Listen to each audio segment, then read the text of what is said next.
Well, hello, thank you. The county executive and I wanted to get together and provide another update for our COVID-19 response. I think as everyone's seen, we've seen quite an uptick in our number of cases.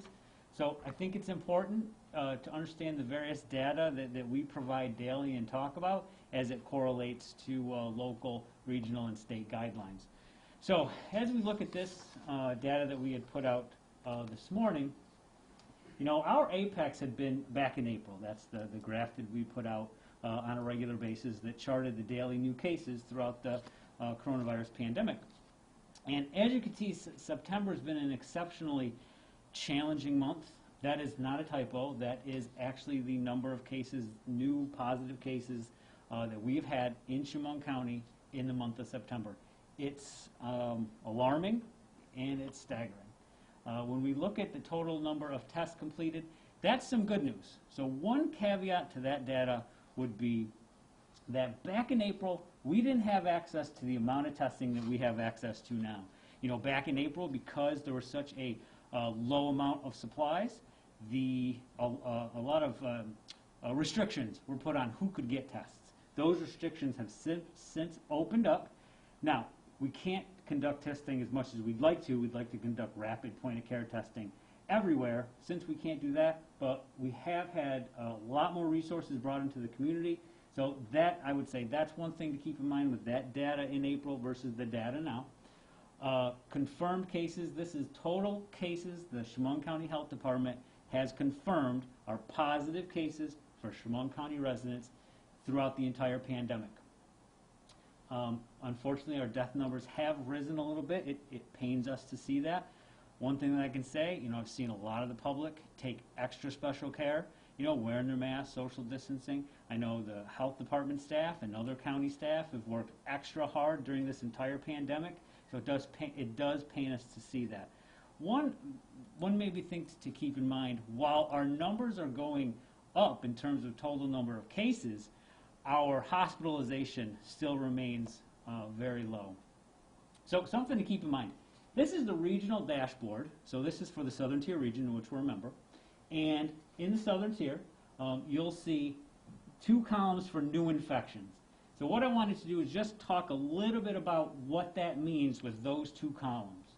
So in terms of the first column, percent positive tests per day, 7-day rolling average. So what that means, of all the tests that are done, how many are positive? And all 7-day rolling average, what that means is they just average the cases from the last 7 days. They're not weighted or anything, which means no data is given preference over anything else. It's just a straight average of the number of cases over the last 7 days. So 1%. That's still a very respectable number. And when we compare that across the state, doesn't look too bad. Where we're running into trouble is the new cases per 100,000, again a 7-day rolling average. So what that means is that's the new number of positive confirmed cases per 100,000 in population. The reason why we use per 100,000 in population, that is to compare differing data. So we compare apples to apples because the last data projection from the Census Bureau had Chemung County at about 84,000 people. So if you're going to say, well, let's compare Broome County, which has far more residents than Chemung County, there's got to be a way to make that apples to apples, and that's why in public health we use 100,000. And if you look down, Southern Tier is at 10.85. What that means is there's about 11 new positive cases per 100,000 over the last 7 days. That is a regional number. Our number, you know, if you just take our number, 128 cases over the last week, divide by 7, and it's 18 and change, 18 cases per day. So that is an extremely alarming number. It does, you know, we've been putting out at the county level a lot of information. You know, Chris and I have been doing live streams and a number of other things. The health department has been putting out our daily report with reminders. Again, you know, time to get back to basics, mask use, social distancing, still available, curbside pickup for a lot of things. This is the chart that I referenced earlier. Sometimes I leave the data label on, sometimes I leave it off. I left it on this time. You know, this apex, this was our apex back in April at 9. And now when you look all the way to the end where we've, you know, shot right up there. And again, that's because our average number of new cases per 7-day rolling average for the last 7 days has been 18. So it's extremely challenging. And I think, again, it's time for the community. We had such success before, which is why I know that we can do it again. And it's just back to basics, you know. You shouldn't be within 6 feet of someone without a mask that you don't live in a household with. You know, proper hand washing, wash those hands, disinfect areas after usage. You know, maybe, you know, don't go out as much as we've kind of, you know, I think maybe the thought process has been, since our numbers were so good, as you can see in through there, that there's a potential there for things to get a little bit lax. In addition, what we're seeing in our case investigations is when people go out to eat together, you know, and you're not from the same household, you take off your mask to eat, and you're at the same table, so you're within 6 feet. You know, that's something that we want to, you know, kind of stop doing that. When you're with your own people you live in the same household with, you know, by all means, that's fine. You know, but really, if you're not in the same household with people, you know, don't sit within 6 feet and eat. Certainly, as we've talked with industries, break time and lunch time for employees, we've said the same thing. Spread them out. You want to be 6 feet or more. So again, one of the things that we've talked about, as well as the state and the CDC, is what the potential for a combination of a flu season and a COVID season. So the potential is there. It's a similarly spread respiratory disease. There is a flu vaccine that, you know, that's put out every year. We strongly suggest that everybody maintain their appointment, get your flu vaccine. You can get it at your doctor. Pharmacies are giving it out. It's still very important. What we don't want is we don't want a double whammy, so to speak, on the emergency rooms and medical providers of those people who need medical care, could be drastic medical care if there are respiratory issues, for influenza and for COVID. So it's exceptionally important. Again, back to basics, wear your masks, maintain social distancing of over 6 feet, wash your hands, you know, limit your exposure outside of your house, and again, let's not forget the importance of getting that flu shot. Thank you. At this point, turn over to County Executive. Thank you. Thank you,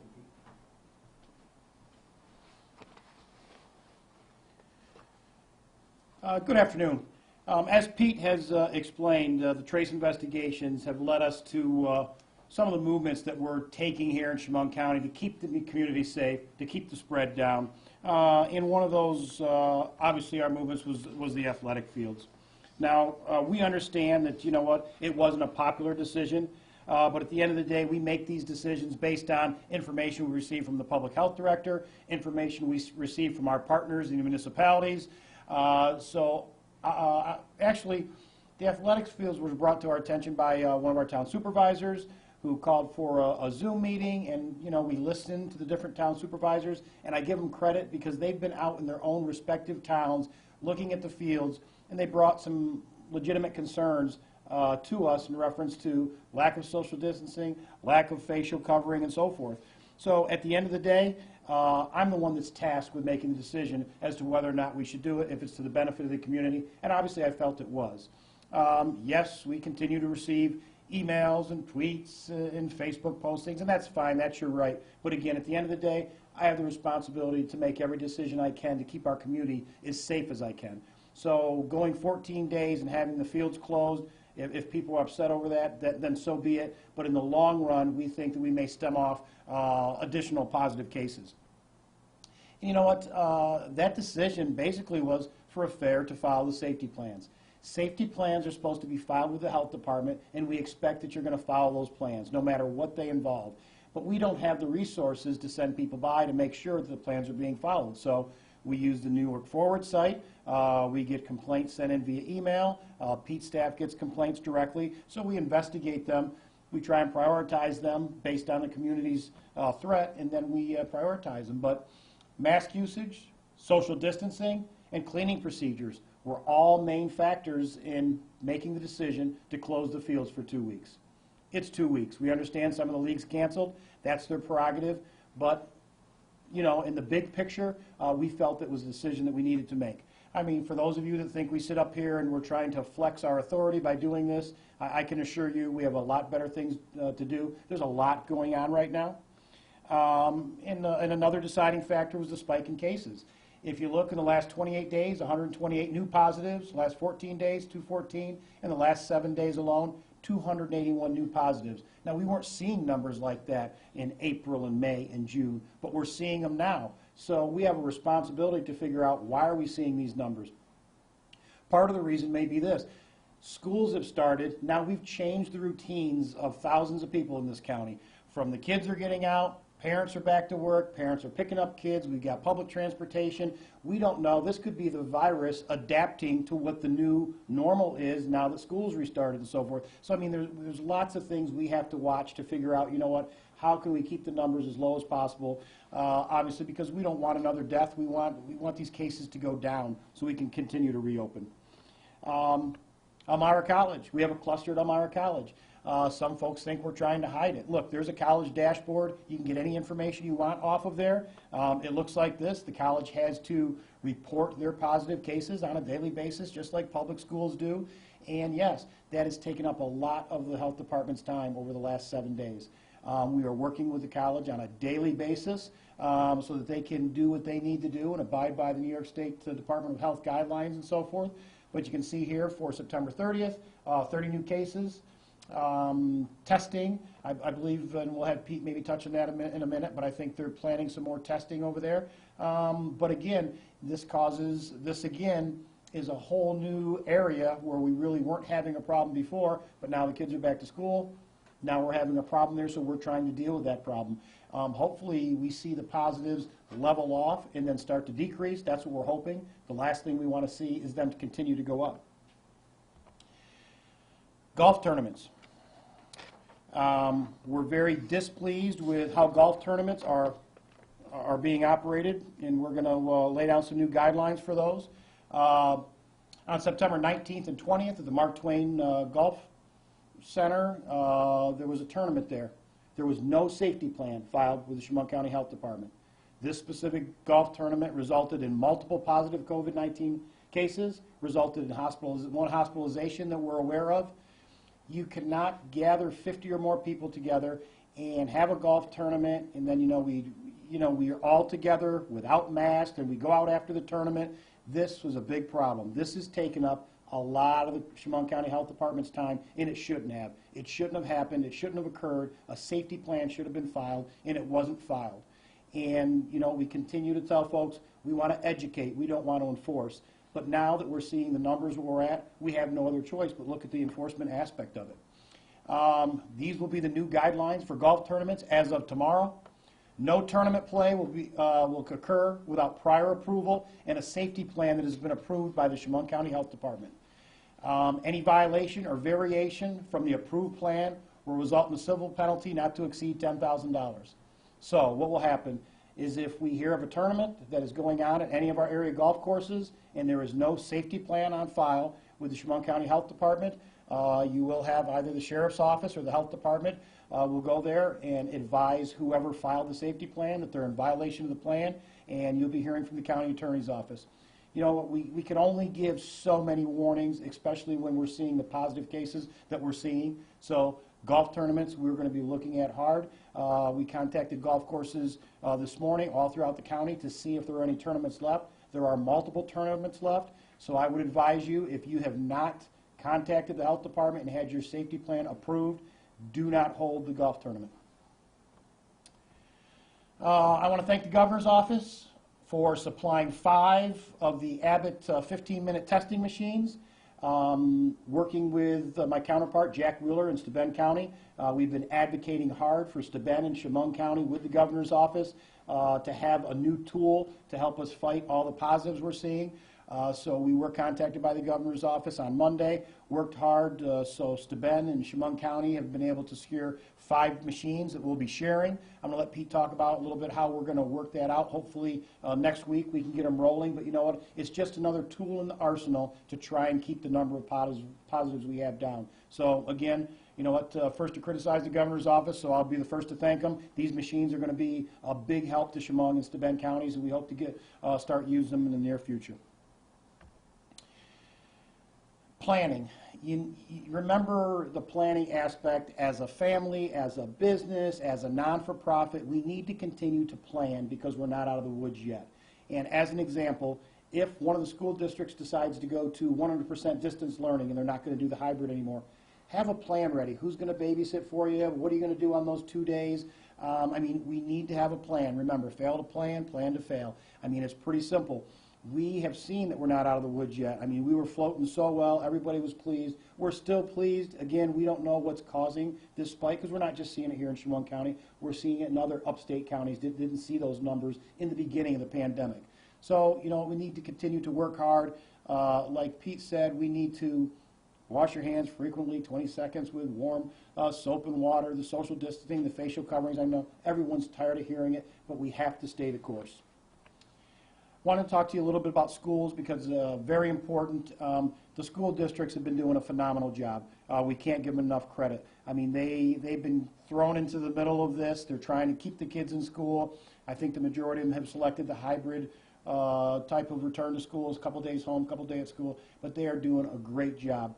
Pete and his staff meet with the school districts and the principals every morning at 8:30. We have a standing call where they get to ask Pete or his counterparts questions right over the phone, get their answers right there, or we'll tell them, we'll get the answers back to them. They get to bounce things off of each other that they're seeing in, you know, whether it's the Elmira City School District or Horseheads or Notre Dame, and they can ask questions, so that's working well. And there's another new counterpart. I think I'll have Pete come up and talk about that. We have a new position, Pete, that the schools are dealing with directly. So I want to have Pete come up and talk about that a little bit, how it's going to work. Because I know a lot of parents are concerned with the school aspect. So why don't we talk about that a little bit, Pete? Sure. Hey, Chris. So one thing that we identified quickly when schools were going to reopen, you know, based on what we saw in our office and everything, we wanted to have somebody who would serve as a liaison for us with the schools.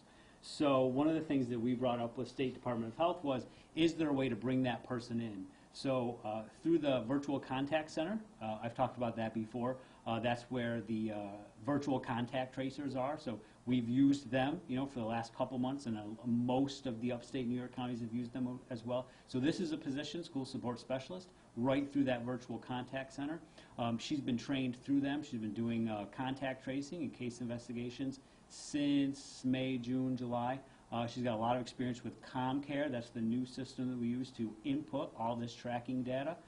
So we're looking forward to using her as a single point of contact. So that instead of the schools calling me about case investigations or calling our nurses, she's the single point of contact. Everything can go through her. She's the repository for, okay, this school has 12 contacts on quarantine. This school has 2 students on isolation, things of that nature. We're still going to discuss at our daily call. We'll still have the, bouncing ideas off of each other, still talk about the bigger policy questions that they have. But we're really looking forward to the school support specialist to clean this up. One of the challenges we've had with the uptick in cases is the ability to get back to the schools in a timely manner. I mean, they give me a question in the morning. A lot of times we can't give them an answer until 6, 7 o'clock at night. It's really better to be able to give them an answer right away. So we're looking forward to that school support specialist to be able to handle that. Just right there, Pete. You can ask them questions. If you folks have questions, feel free to ask them. And again, I can't thank Pete and his staff enough. I can tell you just the last 10 days alone, they've been going 7 days a week, 12 to 15 hours a day. I mean, you have to remember the resources we have here in Chemung County and some of the smaller counties across upstate New York really aren't built for, you know, a pandemic for an extended period of time. So they're putting in a lot of hours. If you have any questions, we'll be more than happy to answer them. Go ahead. Okay. Yep. So, what was that? I'm sorry. The governor speaking on the 7th here in his latest press conference. Have you guys kept in contact with him on maybe like closing down, cutting some things back, anything like that? No, I mean, the governor's made it clear that he's leaving it up to the locals. When he sees the spikes, he's kind of blaming the locals. So, I mean, look, we're looking at areas where we think we can keep the numbers where they are or get them to decrease. So I've heard no talk of closing down. Chemung County isn't closing down. But hit that down key. There was a new tool the governor came out with today. One back up. He's got an app, the state has an app for your phone now. It will give you up-to-date COVID-19 exposure alerts and so forth. One more, Pete. And I know a lot of people are going to ask, is my privacy protected? We're being told by the state that yes, the COVID New York Alert app protects your privacy, does not collect or share personal information. But I mean, it's going to do a lot of things for you. After downloading the app, you're going to get exposure alerts without compromising your privacy. And it's going to help with the tracing program. So I know that was rolled out today, so I haven't had a chance to download or to look at it yet. But we're working with the governor's office. Obviously, we have to. We're working with our regional partners in the southern tier, so we're doing the best job we can right now. Yes, sir. When you talk about all the new cases that we had in September, have you confirmed through contact tracing how many of those cases can be traced back to the Lighthouse Baptist Church? Last week, we were working with New York State Department of Health to assist us with the epidemiological tracking of that stuff, because as you can imagine, just the volume is so high for us to be able to keep. As of the 24th, we had 74 confirmed cases back to Lighthouse Baptist Church. That's it for Chemung County? Just for Chemung County, Okay. not including the other counties. Yes. With more cases coming from Elmira College, can you talk a little bit more onto how you're working with the college as they keep seeing more, if there's going to be even more testing, just kind of go back over that. Well, I mean, first of all, we have a daily standing call now with Elmira College as well. Pete and his folks are on there. I have Vinny Azzarelli is on there for the EOC purposes, so I believe they have opened up their EOC, so they're working with the health department. They're working internally at Elmira College to make sure that their plan is going to work for the purposes of isolation and quarantine. And I mean, Pete speaks with them every day. He probably has the latest update on them. So in terms of Elmira College, the question that I keep getting is, do those numbers count with Chemung County numbers? If a student is tested, and when they fill out the paperwork, they provide their Elmira College address, that's counted in Chemung County's numbers. If they're from another county or another state, and they use that home address, we won't see that number. So we've discussed that at length with Elmira College, the importance that when the students are tested, they use their Elmira College address so that we can get that data. We'll eventually get it, but that time lag, it hurts the investigation, and then what you see is when the data is up, there's conflicting numbers. Yes. Last week they had Mountain Day, EC. Have you guys gotten in touch with the president of the college? Any like activities that they've had connected to the cluster? I can tell you the recommendations we've made, there's no further activities we want to see. I mean, we've told them that they need to be in, semi-lockdown status. We told them what they need to do for meal preparations, what they need to do for classrooms. Obviously, they went to remote, I believe, on Monday. So we've made several recommendations to let them know this is what you need to do to keep the numbers down. And hopefully, after we get through another 14 days, after a lot of these students were tested, we'll be in a better position we're in now. Yes. Can you specify what teams or sports violated the safety guidelines, and will those teams be able to return to the field after the 14-day closure? I can, but I won't. And after the 14 days, everybody will be allowed back on the fields. Should we see the numbers go in the direction we want, we think it's a good period for everybody to step back and say, okay, this is what our safety plan said. This is what we said we were going to do compared to what we were doing. And again, these recommendations and these witness testimonies came from the town supervisors. I take my hats off. They were going out on Saturdays and Sundays to make sure that the parents, the kids, and the coaches were all abiding by the safety plans they filed, and they weren't. Yes? If the cases start to tick back up higher than where they are, would there be more like free testing for people? Well, you know what, the Abbott testing machine that we were able to acquire from the governor's office, obviously we'll use that, like I said, as a tool. The 3 days of testing that we got, again, the governor's office sent a team down to work with our public health director. We made that happen. I think Steuben County got 2 days of testing maybe within the next week. So we'll see where the numbers go. If the numbers continue to spike and we can't handle them with the equipment that the governor's office said, we have no problem getting on the phone and asking for another couple of days of testing. So we'll see where the numbers go. Yes? Back to the Lighthouse, how much longer do you expect to keep their building closed? Until they abide by the safety plans and forward a safety plan to us. As of this morning, I don't believe we received one yet. I have not received a safety plan from them, not in the beginning, and hasn't since. I've received no safety plan. And I believe the county attorney sent correspondence to their attorney today saying, if you want to open back up, we need your safety plan. We haven't seen it yet or received it, so. Yes?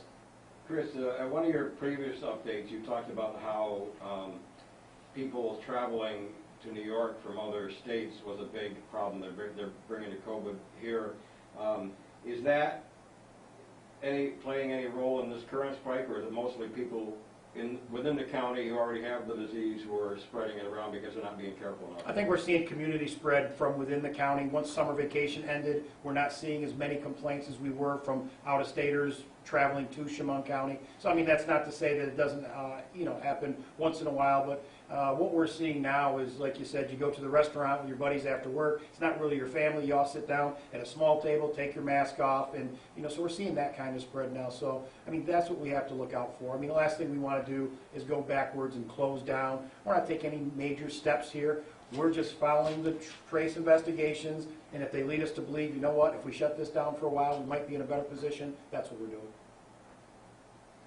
Yes? One last question on the Lighthouse issue. Are the case numbers associated with the wedding in Oneida County, are they the same as the numbers associated with like Lighthouse Baptist Church?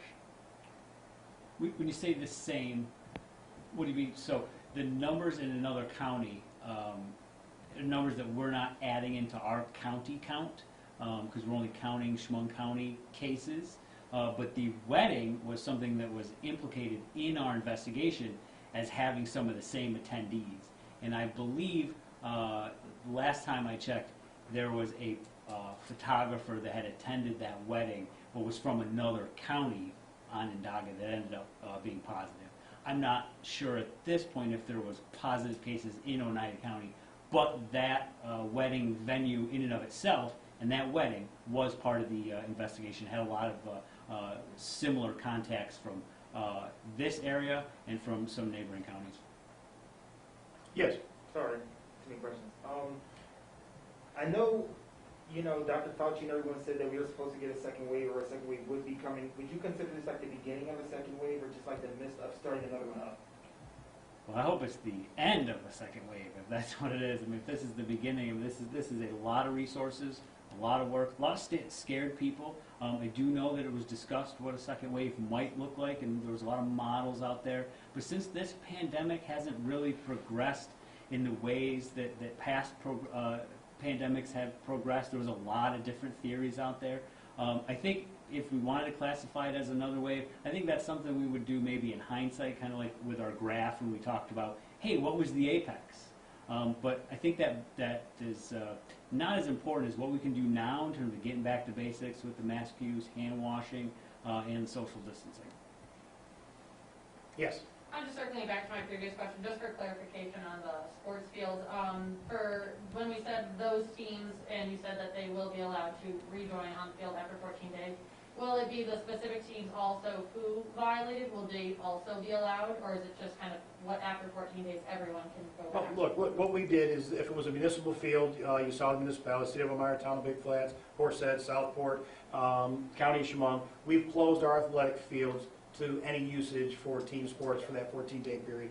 Once that 14-day period expires, if we see the numbers where we want, right now we already have an open up date. We'll meet with the town village managers, the mayor and so forth, make sure everybody's on the same page. Everybody will be allowed to go back. I was advised that some of the leagues that were using the field canceled the rest of the season because they'll be in mid-October and the season was almost over anyway. Okay. Anything else?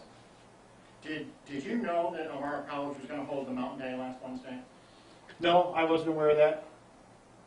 I mean, I know what Mountain Day is, but I don't know what the day of it was. We had learned that there were at least over 25 people at a Mountain Day event last Wednesday. Okay. No, first I'm hearing of it. All right. Anything else? All right. Thank you very much. We appreciate you coming.